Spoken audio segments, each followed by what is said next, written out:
Hello and welcome back. Yesterday we have seen how we can connect to the local MongoDB and how we can save the messages to or basically the data to your local application.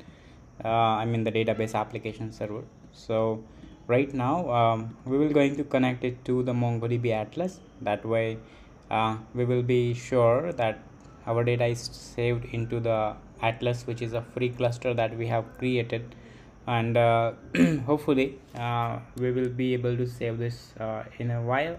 So moving back to the browser, so yesterday as I've shown you, can create a project, create a database and your own free cluster, which we have given name yesterday.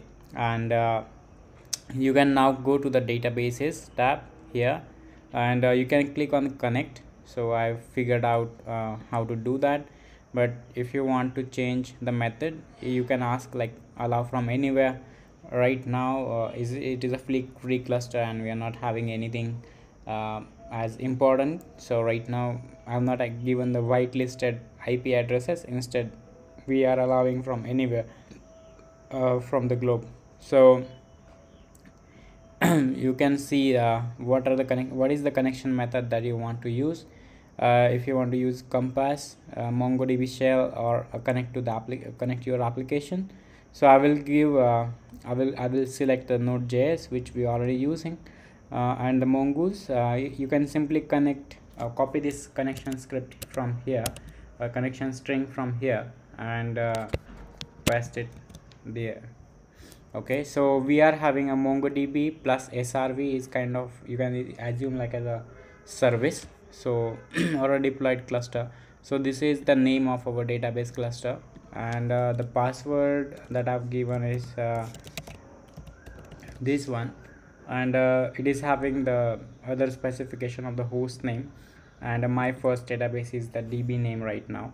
So maybe we can change it later, but let's quickly see that if it is connected or not. So if I save this, so it is saying like Mayo, which is which assures that the data is pushed to the database.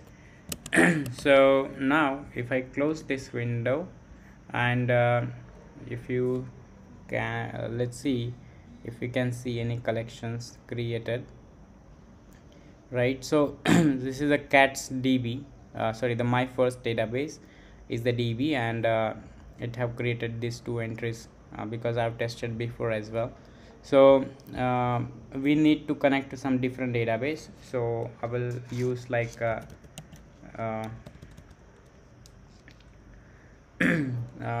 free bot, right? And the collection name is MSGS, which is messages, right? So it may create a new DB, and yeah, free bot is created. So in this connection string, which we will change it as a free dash bot, and in the collection name we will say MSGS, which is a model that we're going to create, and hopefully this might have created the entry inside this one, right? So as you can see, it pushed this entry here, and this is how you can connect to the deployed or the available cluster or the free cluster of the MongoDB without paying anything. So let's see quickly if this works as well from Heroku.